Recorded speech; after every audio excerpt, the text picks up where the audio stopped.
La verdadera grandeza no se mide en seguidores, sino en acciones que transforman. Aquí vas a descubrir los verdaderos protagonistas del cambio. Abre tu mente y déjate inspirar por el poder de la transformación silenciosa. Desconocidos que deberías conocer. Un podcast de Conjugarte. Mi mamá, que fue mi mentora, me decía, los que hacen los arreglos en las orquestas y dirigen son los pianistas. Que yo no entendía por qué había cosas en la música que no tenían una lógica. Yo cogí esas cosas y de muchas maneras las filé, las organicé para que tuvieran un orden a mi manera de ver que fuera más lógico. La música es una parte fundamental de nuestro tejido cultural. Lo que nosotros somos también es lo que escuchamos y lo que bailamos y lo que construimos. Tomó una foto de una chica, tenía aquí tatuado con el alma enamorada. Entonces ella le preguntó que por qué, no, ese es el tema de mi vida. Buenas, ¿cómo están? Bienvenidos a otro episodio de Desconocidos que deberías conocer. Hoy pues tenemos la augusta presencia del maestro Jorge Enrique Cotes. ¿Quién es el maestro Jorge Enrique Cotes? El arquitecto de la música tropical.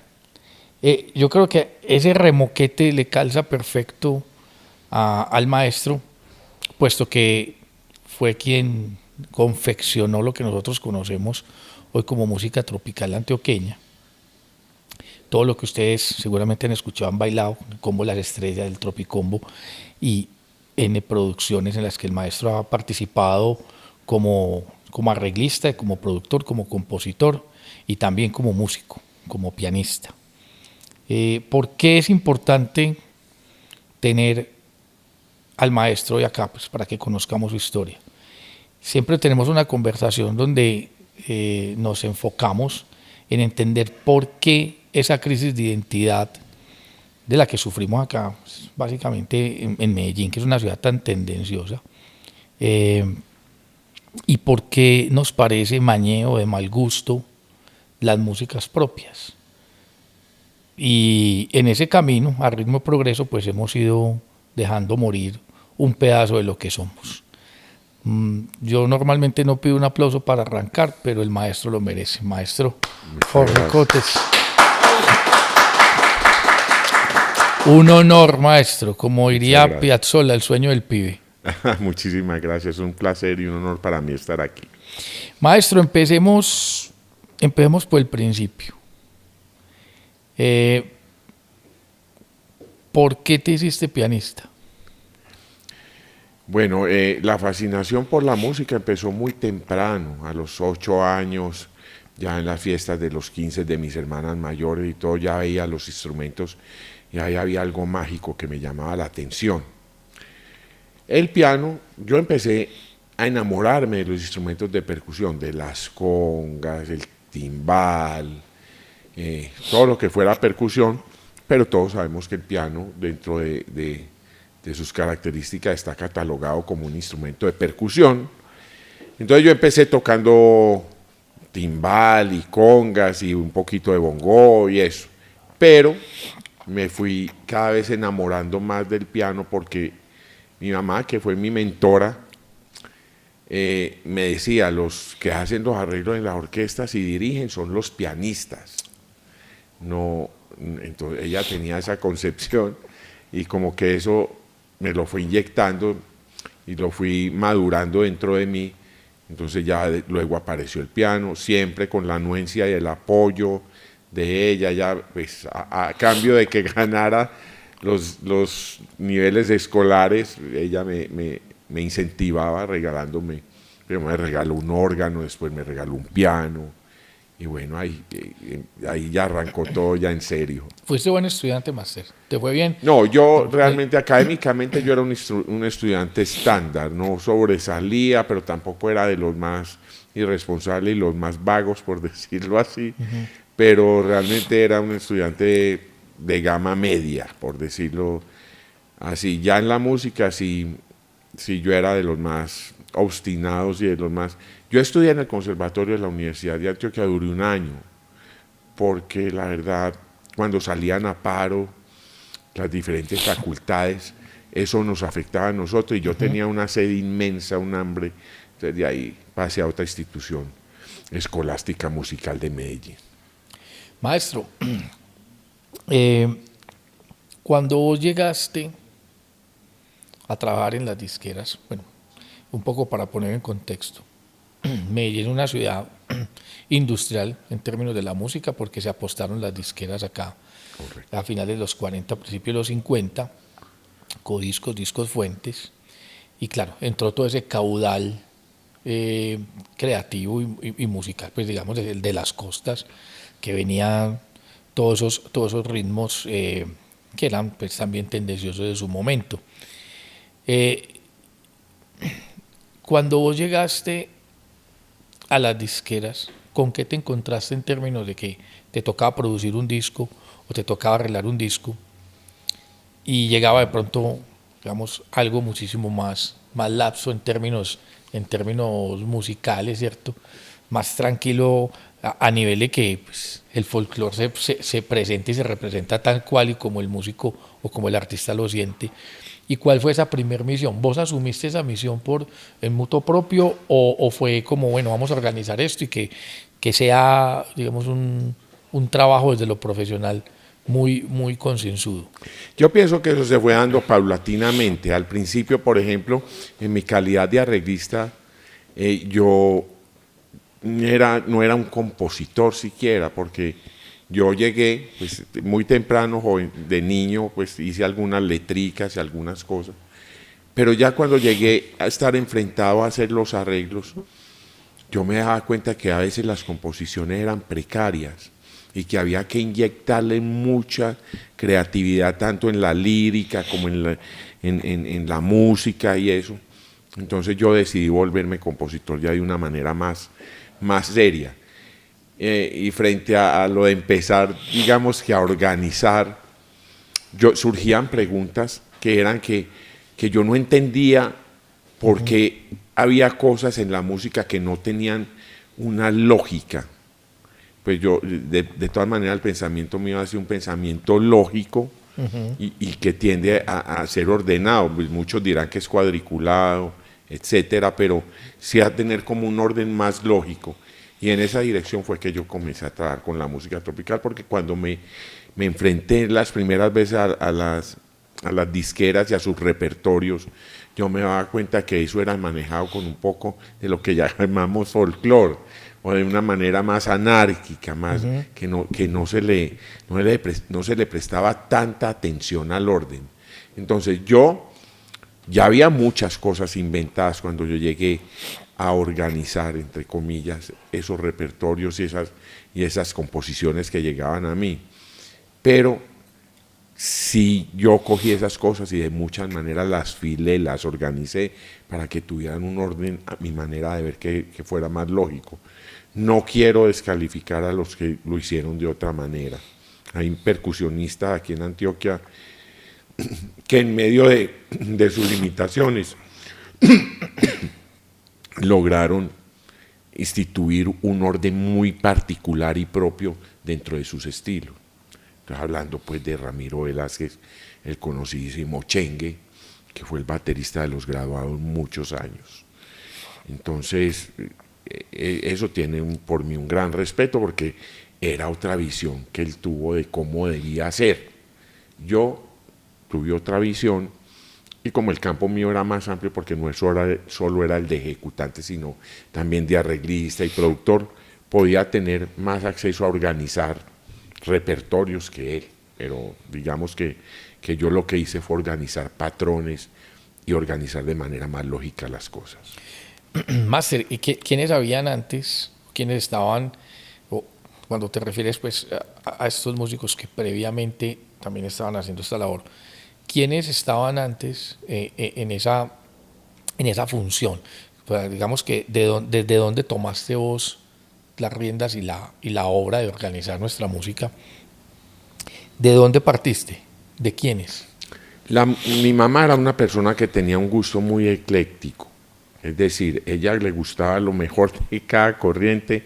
Entonces con mi mamá yo tuve la oportunidad de que ella me hablara de Louis Armstrong hasta la Sonora Matancera. Entonces por ahí pasamos por la Villos Caracas Boys, que es una orquesta latinoamericana muy importante, que marcó destinos de músicos y de música en Latinoamérica, pero igual oíamos música brillante, Ray Conniff, Frank Purcell, oíamos de Cuba.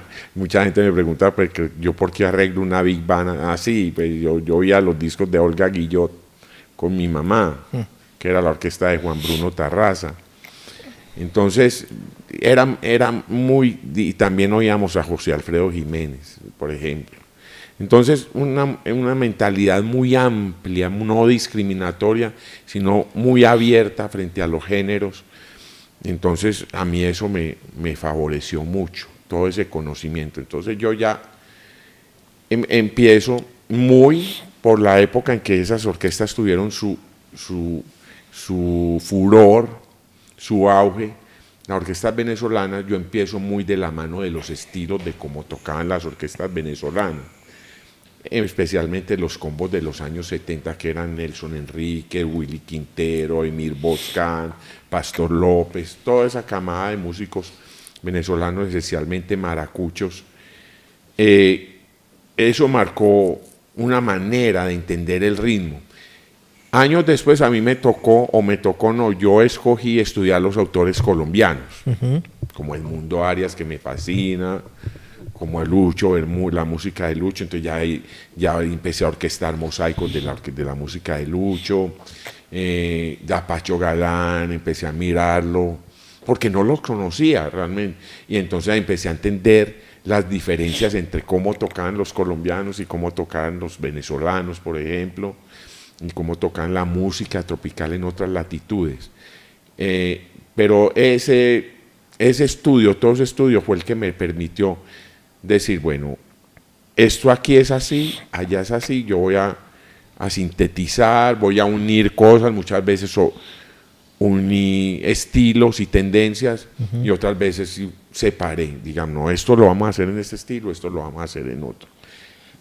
Máster, ¿cómo se diferencia la música tropical venezolana, por ejemplo, de toda esta corriente de Billy, los blancos, yo te voy a contar, sí, y de la colombiana, pero rítmicamente, así hacenos un ritmito, pues, sí, ¿cómo sería? Pero es que yo te voy a hacer el ritmo, pero hay que decir que Billo Frometa, que era dominicano, que vivía en Venezuela, que fundó su orquesta en Venezuela, porque cuando el régimen de Trujillo, ellos fueron a una gira a Caracas y Trujillo cerró Dominicana, y ellos no pudieron volver a entrar a Dominicana, y Billo se tuvo que quedar en Caracas.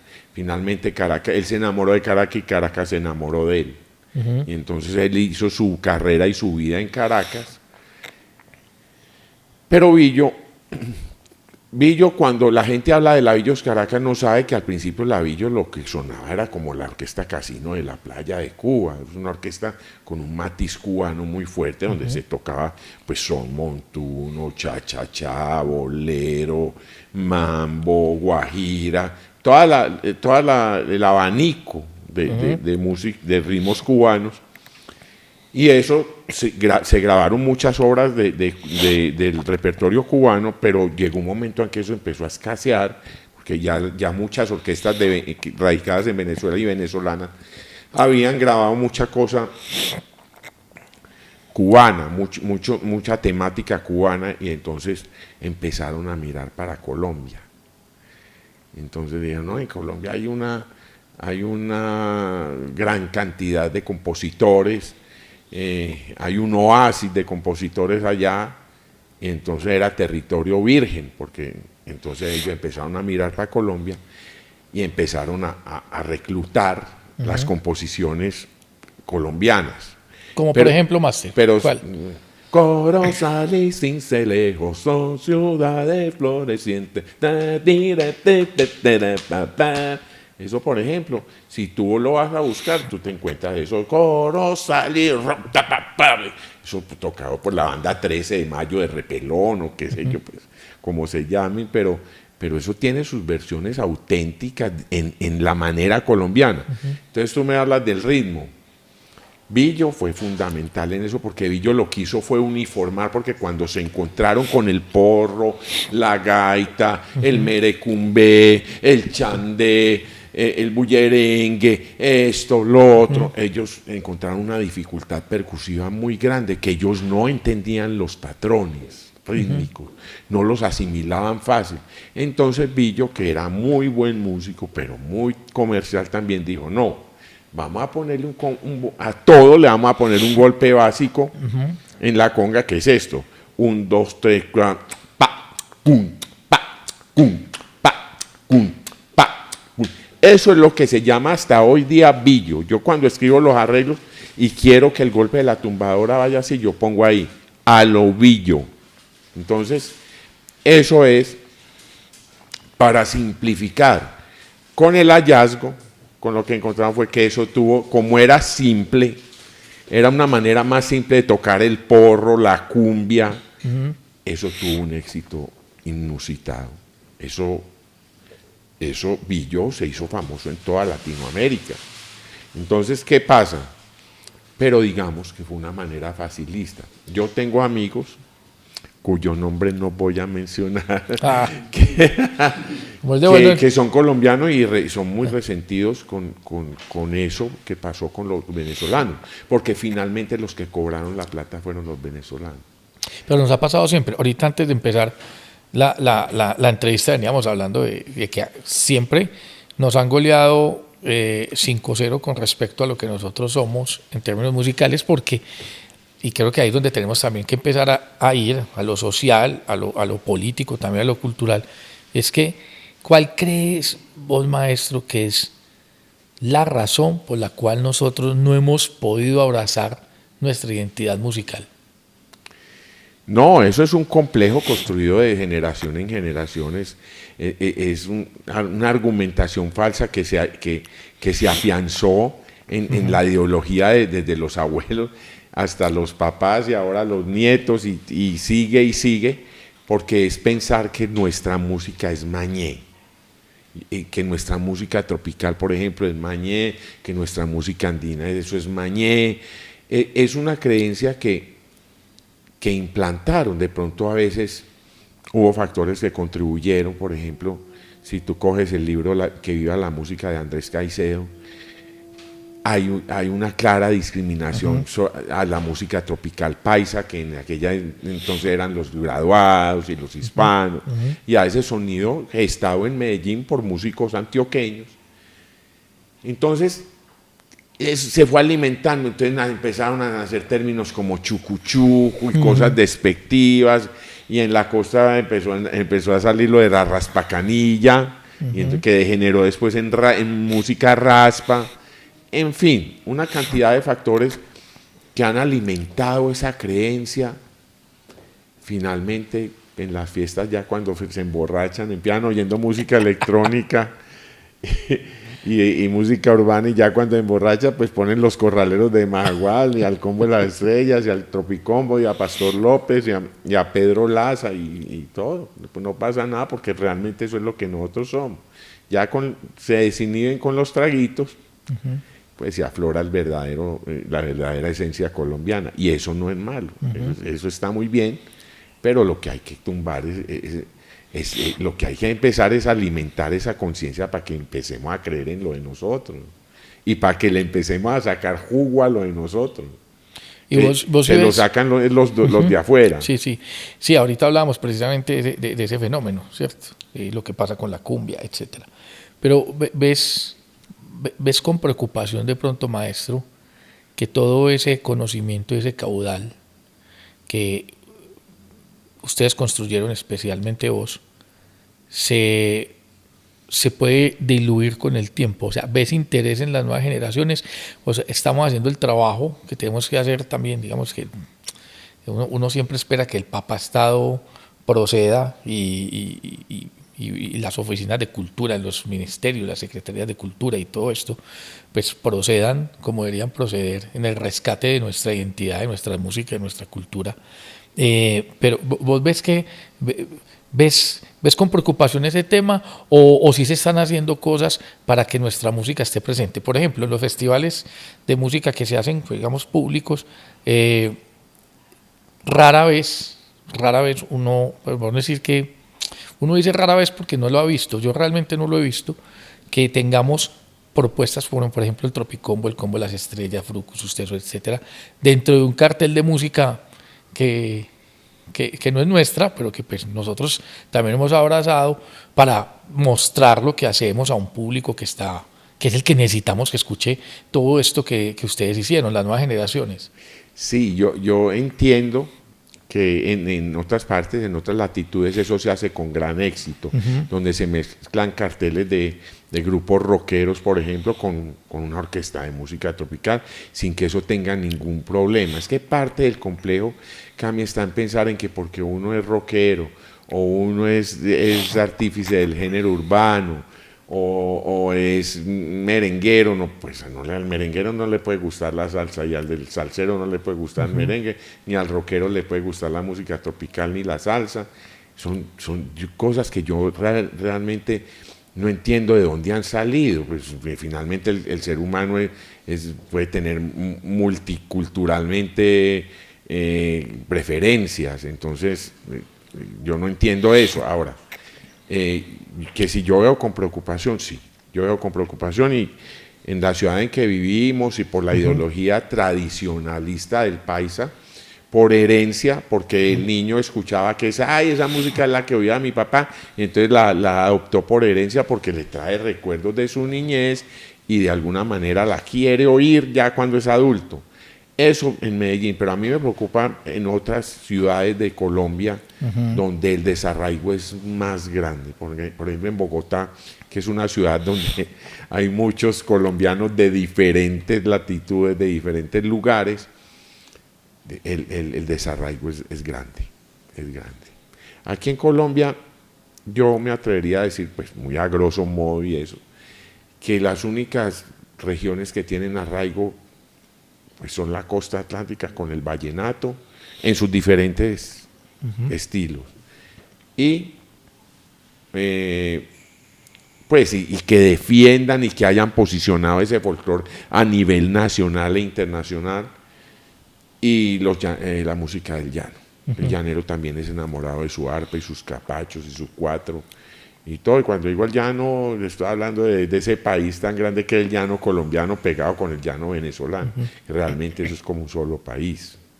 Entonces, eso, la música del Pacífico, por ejemplo, que hemos en los últimos tiempos ha salido un poco de la mano de grupos como Chucky Town y todo eso, que es una como herencia de Timbiquí.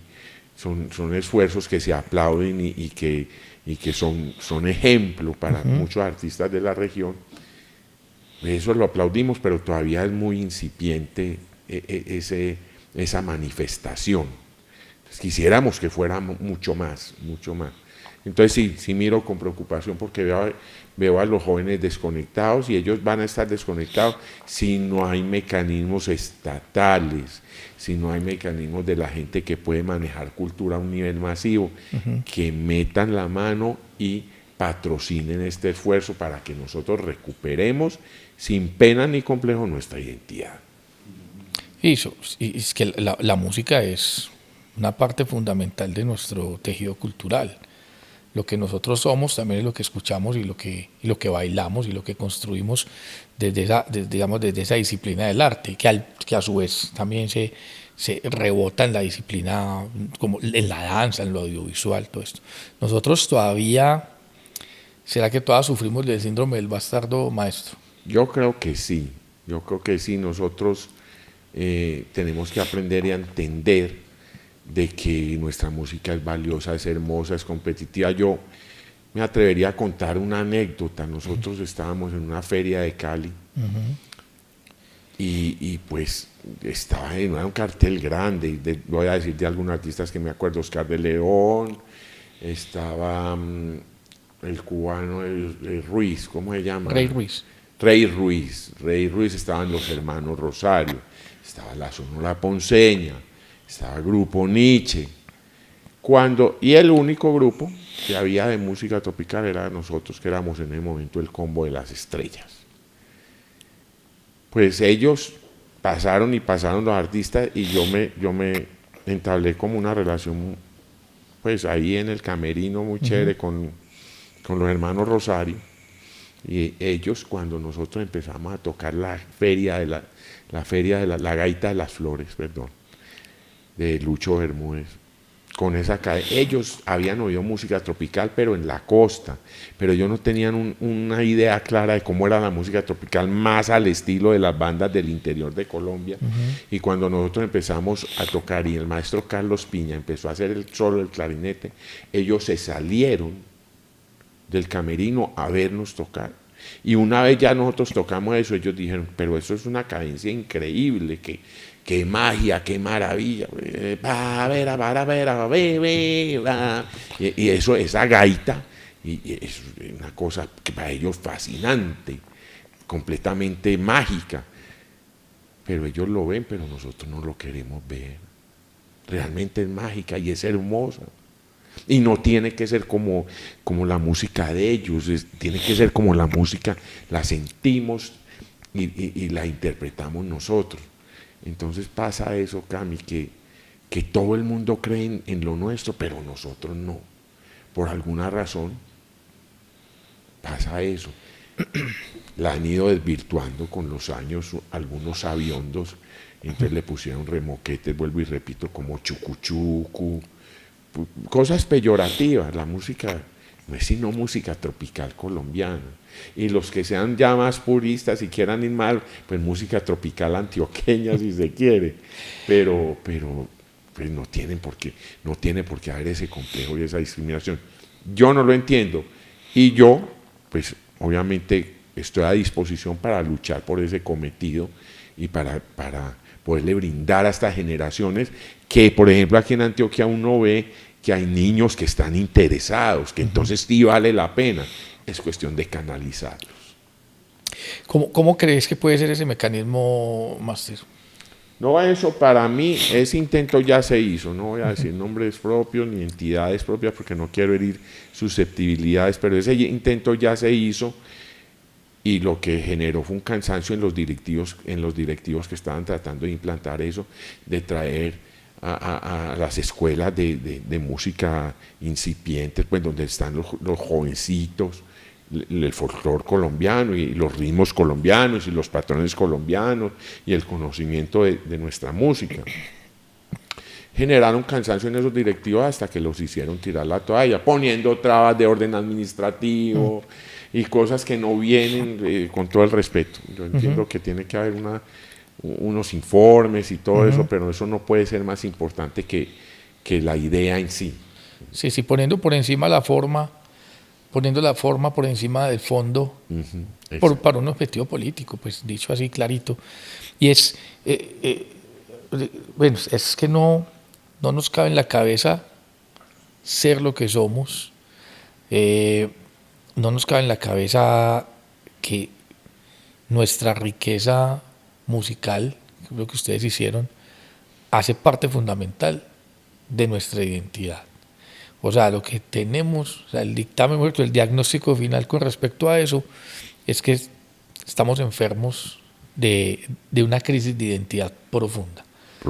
Y mientras que no salgamos a rescate, seguramente en unos años, en cuestión de 2 décadas, no vamos ni siquiera a saber qué es lo que somos, musical y culturalmente. Y es una preocupación, pues es que yo, digamos que en mi medio, Máster, no veo tampoco muchos grupos o muchos artistas de X géneros interesados en entender y de alguna manera pues traer nuestra música tropical a las propuestas propias. O sea, hay salvadas excepciones, hay muy pocos en ese interés, también porque es una música que requiere una rigurosidad y pues, ir a la ingeniería de lo profundo, del detalle. Pero los tenemos a ustedes, que es el arquitecto de la música tropical, para que nos enseñe cómo. Pues los que tenemos la posibilidad de tenerlo cerca, pues en mi propuesta musical, yo básicamente lo que hago es una versión rockera de lo que ustedes hicieron con la música tropical. He tenido ese interés desde siempre, y hay otros que también lo han hecho, pues por ejemplo, en el caso de Juancho con Puerto Candelaria, los Cumbiastar, etcétera. Pues hay una gente que está interesada, pero uno quisiera que fuera un poco más amplio ese espectro, que se abriera, porque la pregunta es, si yo hago rock colombiano, ¿es rock colombiano porque soy colombiano? ¿O debería ser rock colombiano porque ese rock tiene el acervo cultural colombiano? Debería ser así, sí, ¿cierto? Claro. O sea, yo hago hip hop colombiano, ¿por qué? Porque soy un colombiano que hace hip hop, o yo hago hip hop colombiano porque lo que hago es sabe a Colombia. Involucra los elementos. Involucra los elementos. Creo que esa es la conversación, porque de una manera muy lapsa, digamos que desde el Estado se dice, no, pero es que estamos promoviendo la música colombiana, pero cuando uno va, pues, como, qué bueno, cuando vamos al fondo, pues nos damos cuenta que lo que están promoviendo sí son los artistas colombianos emergentes, algunos, pero que no están yendo, digamos, a ese fondo, pero porque tampoco sabemos dónde ir, no sabemos dónde ir, porque nos parece que eso es una música que está por allá muy lejana y que difícilmente la podemos atraer. Maestro, ¿cuál fue la primer canción que usted arregló, se acuerda? Bueno, pero que arreglé así para tocar en la orquesta o arreglé para una grabación. Para tocar en la orquesta, que usted arregló y la tocó, y usted dijo, este arreglo que vamos a tocar, y la primera sensación con la canción le puso papeles a los músicos y vamos a ver esto cómo suena.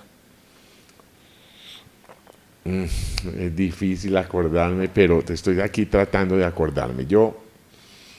Yo recuerdo que yo, empezando, hice unos arreglos para una orquesta que llamaba Los Macondo, de la ciudad de Medellín.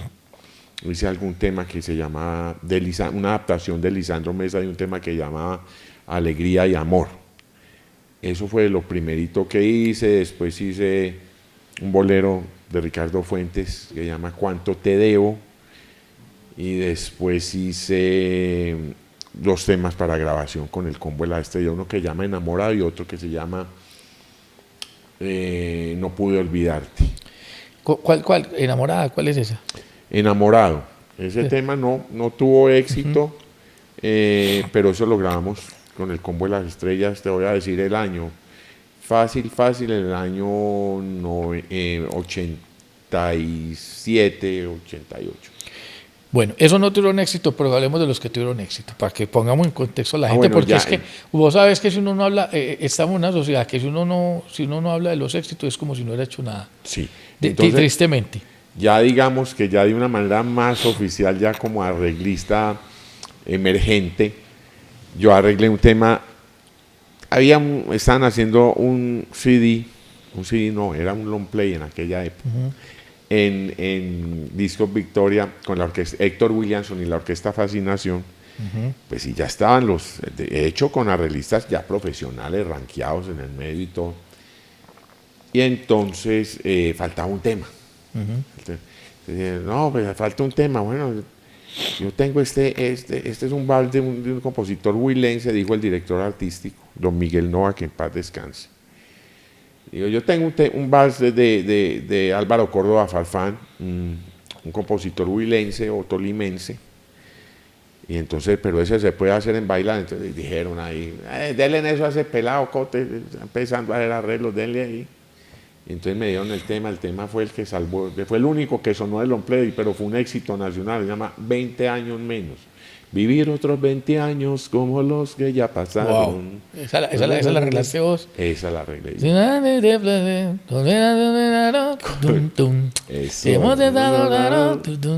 es. Llámanos de la mente hasta nuestra vez. Sí, correcto. No sabía yo eso. Ese me abrió las puertas porque entonces, y ya yo ahí en esa instancia, por decirlo así, yo ya entendí que yo debía estar, yo ya había incursionado en grupos de música brasileña y tocando incipientemente un poquito de jazz y eso.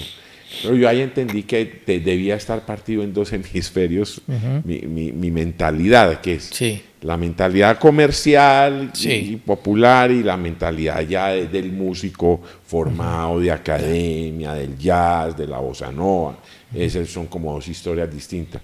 Ese tema me abrió. De ahí para adelante todo lo que empecé a grabar, éxito. Totazos. Pues ahí hicimos Apretadito para el grupo Gorbachov en Codiscos, que fue éxito. Grupo Gorbachov. Sí, así se llama. Como Estaban haciendo la perestroika en ese momento.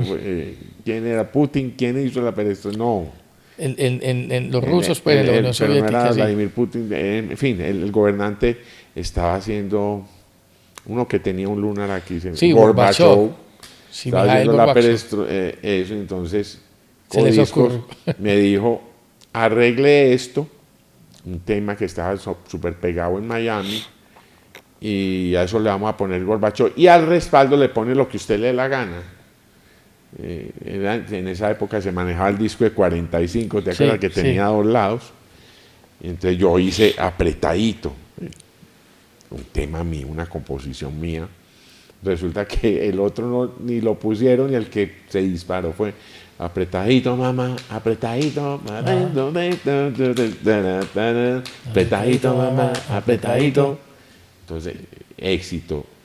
Y de ahí, ya con la bendición de Dios de que todo lo que grabábamos funcionaba. Ya de ahí vinieron los primeros éxitos con el Combo de las Estrellas, pues Amor a Primera Vista, Sentimiento, Gaviota,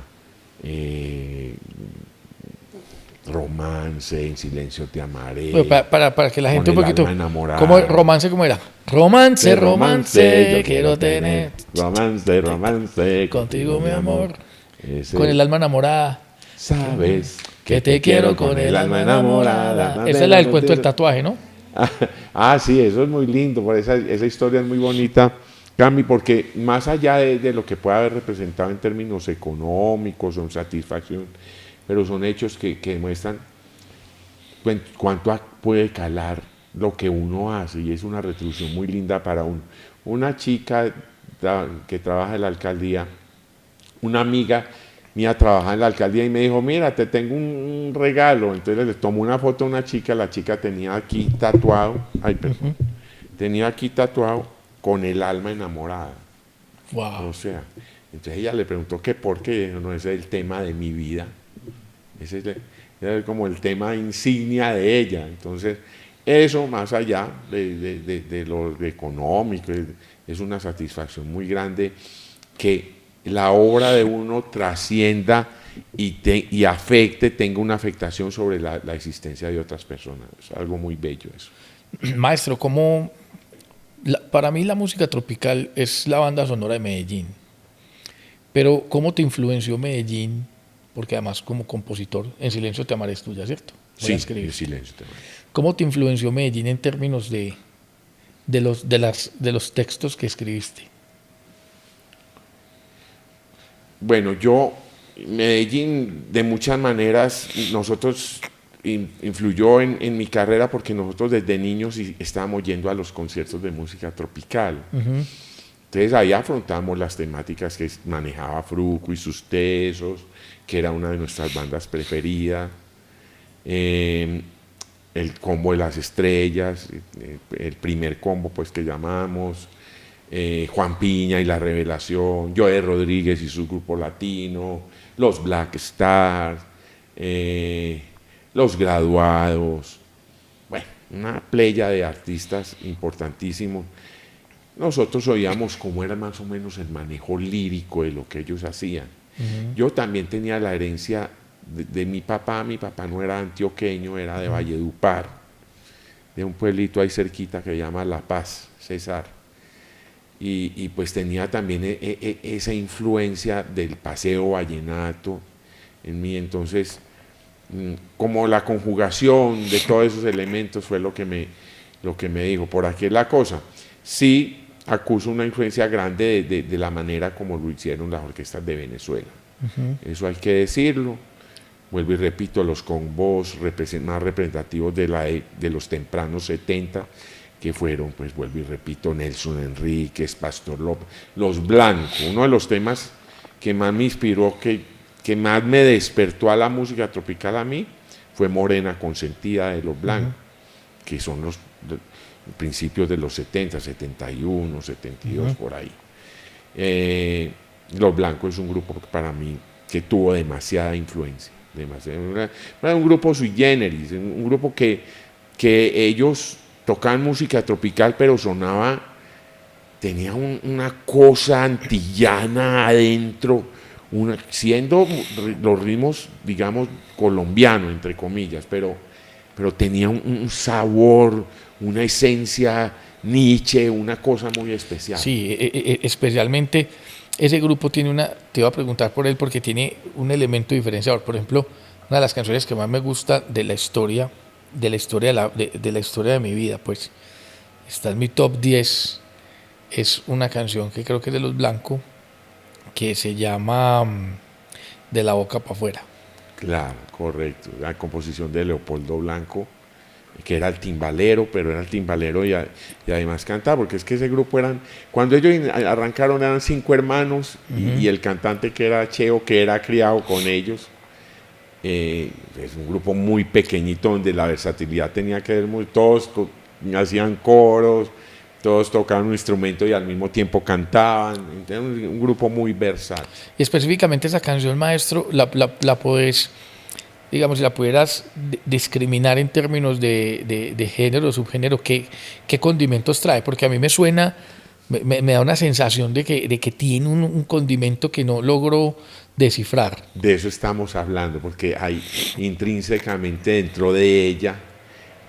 Ella suena, si tú coges la canción cuando arranca como un tema de música tropical.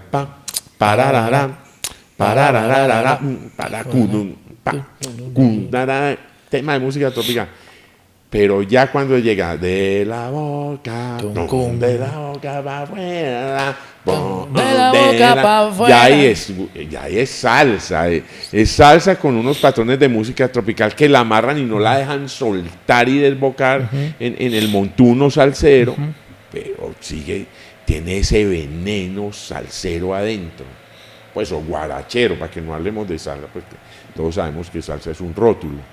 Pero ese sabor guarachero o de son lo tiene adentro. Maestro, a vos que te tocó todo, digamos, como músico, además pues como arreglista, pero en la acción como músico, ya tocando en orquestas como músico, en la acción en el escenario, te tocó toda esa época tan loca y tan convulsa de Medellín, 80, 90 en los escenarios. ¿Cómo crees que fungió la música en ese momento como herramienta de transformación social? ¿Era la música un resguardo, pues como ahora, que la música también es un resguardo para algunos sectores? ¿Era como una trinchera, como un bálsamo donde uno se podía de alguna manera abstraer de esa locura? ¿O simplemente era como la banda sonora, lo que sonaba en Medellín? ¿Vos crees que la música en esa época también fue una herramienta de transformación?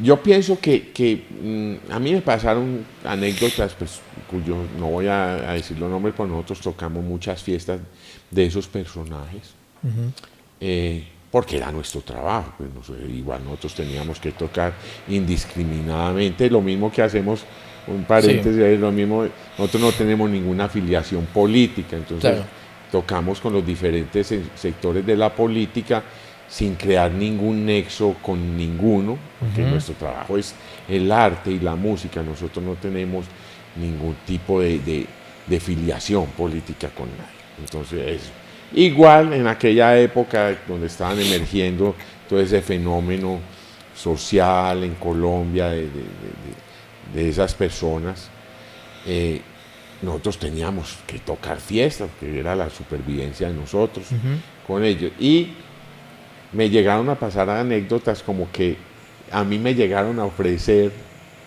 como, venga mijo, yo era un muchacho de 22, 23 años, venga mijo, háganos este favorcito y nosotros, pero la creencia y la mística estaba tan puesta en la música que pues, a mí en ningún momento me tocó ni me dio ganas, además porque yo siempre pensé que yo no tenía las condiciones para hacer un trabajo de esa índole. Entonces, bueno, entonces sí, digamos que los que estábamos sintonizados, la música sí sirvió de bastión, sí sirvió de herramienta para que nosotros nos acogiéramos y nos quedáramos ahí.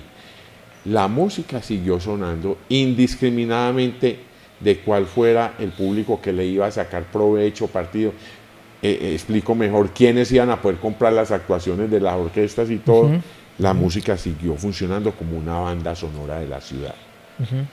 Y entonces eso es chévere porque no se la apropiaron ningún sector predominante, no se la pudo apropiar, sino que la música es para la gente, para el pueblo. Exactamente. Oh, maestro, maravillosa esta conversación. A mí me parece que nosotros tenemos que conocer de dónde venimos musicalmente. Es fundamental, es una construcción. Debemos reconstruir, porque estamos en una crisis de identidad cultural y musical. Hay unas construcciones nuevas, hay un montón de cosas pasando, hay un montón de géneros que pues tienen rimbombancia a nivel mundial, y eso está muy bien desde el punto de la industria, desde lo comercial, pero no se nos puede olvidar que eso no es lo que somos. Nosotros somos música tropical, nosotros somos cumbia, nosotros somos merecumbe, nosotros somos música del Pacífico. Y quisiera yo, y hay una cosa que yo quisiera dejar muy en claro, es decir, el hecho de que sea música tropical no quiere decir que no se pueda hacer con los elementos musicales y tecnológicos nuevos, que esa música tropical no pueda tener un vestido más actual tecnológicamente y a muchos niveles, incluso líricamente, colores y dimensiones distintas dentro de lo que es lo tropical. Eso hay que apoyarlo, que pues obviamente es difícil que las generaciones nuevas de los músicos tropicales nuevos suene como un combo de las estrellas, como un tropicombo, como una Villos Caracas, como los Melos. Es difícil porque son históricamente tiempos distintos, pero me parece que hay que apoyar, sea cual sea el vestido que presenten de la música tropical, apoyarlo, sí, obviamente sin que la música tropical pierda su esencia. Eso me parece que debe pasar, y ha habido intentos de eso que infortunadamente no se han apoyado. No hay credibilidad en esos nuevos sonidos tropicales, entonces no pasa de ahí, se estancan. Sin embargo, hay artistas de pop y cosas que en algún momento, vamos a decir los nombres, pero en algún momento grabaron cosas como en la onda tropical y se dispararon a nivel nacional. Sí. Entonces, es eso, que la música tropical sea válida desde diferentes ángulos, desde diferentes aristas, desde diferentes perspectivas, para que pueda tener una proyección a futuro. Eso es importante decirlo. Y bueno, en estos días a mí me ha pasado que me he encontrado con gente que, digamos, con personajes muy valiosos que están dentro de los estamentos gubernamentales, que quieren apoyar las iniciativas tropicales de esta ciudad. Y entonces, pues no, estoy muy complacido con eso, porque vemos que eso realmente es un apoyo valioso y enriquecedor, no para nosotros, sino para la ciudad y para nuestra idiosincrasia. Bueno, maravilloso tener al maestro Jorge Cotes con nosotros en este podcast de Conjugarte. Muchas gracias a los que le han dado like a los otros episodios, a los que se han tomado el trabajo también de comentar. Fundamental conocer nuestra historia musical, rescatarnos. Es un trabajo que nos compete a todos, y yo creo que este podcast de Desconocidos que querías conocer se vistió de gala hoy teniendo al arquitecto de la música tropical colombiana, el maestro Jorge Cotes. Muchas gracias a todos, los espero en un próximo, perdone la adicción, es que yo no soy entrevistador. Yo digo eso en todos los podcasts, pues, para que no vayan a decir que me la estoy dando de periodista, ni más faltaba. Los espero en el próximo podcast, y maestro, muchas gracias por toda tu obra. Gracias a ti, gracias al equipo, y bueno, espero en Dios de que la obra mía pueda de alguna manera tener una trascendencia constructiva hacia las generaciones futuras. Despidamos como merece el maestro. Gracias, mi maestro. La verdadera grandeza no se mide en seguidores, sino en acciones que transforman. Aquí vas a descubrir los verdaderos protagonistas del cambio. Abre tu mente y déjate inspirar por el poder de la transformación silenciosa. Desconocidos que deberías conocer. Un podcast de Conjugarte. Mi mamá, que fue mi mentora, me decía, los que hacen los arreglos en las orquestas y dirigen son los pianistas. Que yo no entendía por qué había cosas en la música que no tenían una lógica. Yo cogí esas cosas y de muchas maneras las filé, las organicé para que tuvieran un orden a mi manera de ver que fuera más lógico. La música es una parte fundamental de nuestro tejido cultural. Lo que nosotros somos también es lo que escuchamos y lo que bailamos y lo que construimos. Tomó una foto de una chica, tenía aquí tatuado con el alma enamorada. Entonces ella le preguntó que por qué, no, ese es el tema de mi vida.